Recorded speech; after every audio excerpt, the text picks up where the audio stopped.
نبی پاک فرماتے ہیں میں سو رہا تھا، چھت پہ فرشتے آئے، بات آپ نے سنی ہوئی ہے، صرف کچھ نظریات میں راج کے حوالے سے عرض کرنے ہیں، چند نظریات۔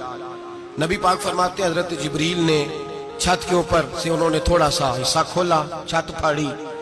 ہمارے نا دیہاتوں میں لکڑی کی جو چھت ہوتی تھی نا، اس پہ ایک بندہ بھی اگر چلتا تھا نا تو گھر کے جو بزرگ ہوتے تھے کہتے تھے پتہ کرو چھت پہ بندہ ہے کوئی۔ ایک آدمی فٹافٹ بزرگ جاگ جاتے تھے، کہتے پتہ کرو بھائی، بلکہ ساتھ والے کو آواز دیتے تھے، دروازہ کھولتے تھے۔ ہوتا تھا کہ نہیں ہوتا تھا؟ ہو جاتا تھا نا۔ او بھائی 1.5 پونے 2 لاکھ بندہ چھت پہ چلے، اللہ کے رسول فرمانے میں سو رہا ہوں، چھت پھاڑ دی، حضرت جبریل آ گئے، نبی پاک صلی اللہ علیہ وسلم کے پاس 70 ہزار فرشتہ ساتھ ہے، آ کے کھڑے ہو گئے، میکائیل سے اسرافیل سے مشورہ کر رہے ہیں حضور کو کیسے جگائیں۔ نبی پاک فرماتے ہیں میں سو رہا ہوں۔ حالانکہ بخاری میں لفظ ہے، نبی پاک فرماتے ہیں میری آنکھیں سوتی ہیں، دل تو میرا ہر وقت جاگتا رہتا ہے۔ نبی کریم سید عالم صلی اللہ تعالی علیہ وسلم فرماتے ہیں میں سویا رہا۔ اب حضور آرام کہاں کر رہے تھے؟ زمین پہ۔ آرام کہاں کر رہے تھے؟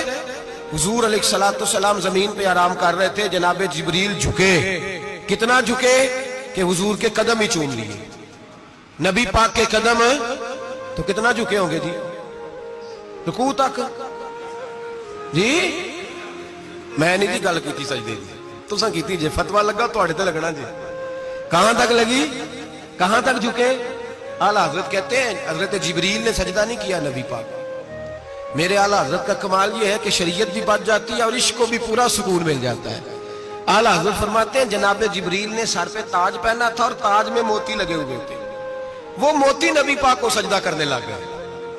وہ موتی نبی پاک کو دیکھے، فاضل بریلوی کے قلم کا حسن فرمانے لگے تاج روح القدس کے موتی جنہیں سجدہ کرے۔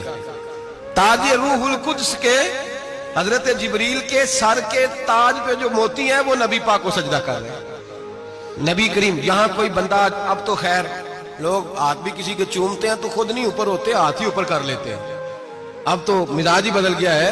فرمایا رسول کریم صلی اللہ تعالی علیہ وسلم کے لیے جبریل جھکے تو پیروں تک، اور نبی پاک علیہ السلام کے قدم چومے حضرت جبریل نے۔ حضور جاگے، اٹھایا نبی کریم کو اور کہا یا رسول اللہ، رب آپ کی ملاقات کا شوق رکھتا ہے، اللہ آپ کی ملاقات کا شوق رکھتا ہے۔ حضور فرماتے ہیں مجھے اٹھا کے تو جبریل حتیم میں لے گئے، اور پھر یہ بخاری کے لفظ ہے، فرمایا یہاں گلے سے لے کر ناف تک میرا سینہ کھولا، میرا دل نکالا، آب زمزم میں رکھا، اس لیے نہیں کہ نبی پاک کے دل کو برکت حاصل ہو جائے، اس لیے کہ آب زمزم کو برکت حاصل ہو جائے۔ امتی رج رج کے پیئے کہ یہ وہ والا زمزم ہے جس نے ہمارے مصطفیٰ کے قلب اطہر کو چوما ہوا ہے۔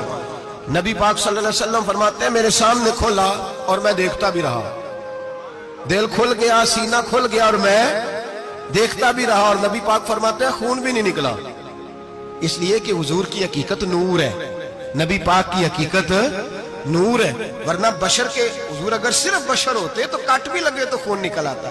میرے رسول کریم سید عالم صلی اللہ علیہ وسلم فرماتے ہیں پھر جبریل امین مجھے براق پہ بٹھانے لگے، خچر سے چھوٹا تھا، گدھے سے بڑا تھا، اور بجلیوں کا بنا ہوا تھا، جہاں اس کی نظر جاتی تھی وہاں اس کا قدم جاتا تھا۔ نبی کریم فرماتے ہیں مجھے بٹھانے لگے تو میں رک گیا، میں نے کہا میں نہیں بیٹھتا۔ یا رسول اللہ کیا ہوا؟ فرمایا اللہ فرماتے ہیں یوم نسوق المجرمین الی جہنم وردا، جب آپ کے امتی نکلیں گے قبروں سے تو ڈنڈے مار مار کے لے جائے جائیں گے۔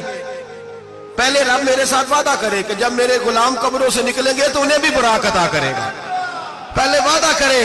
حضرت جبریل کہتے ہیں میں وہیں کھڑا تھا، رب کریم نے کہا چل وعدہ کر لے، یوم نحشر المتقین الی الرحمن وفدا، محبوب جب تیرے فرما بردار قبروں سے نکلیں گے تو میں سب کو براق عطا کر دوں گا، سب کو براق دے دوں گا۔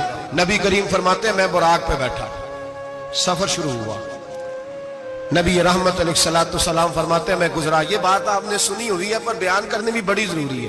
مررت علی الموسیٰ فہو یصلی فی قبرہ، رواہ مسلم۔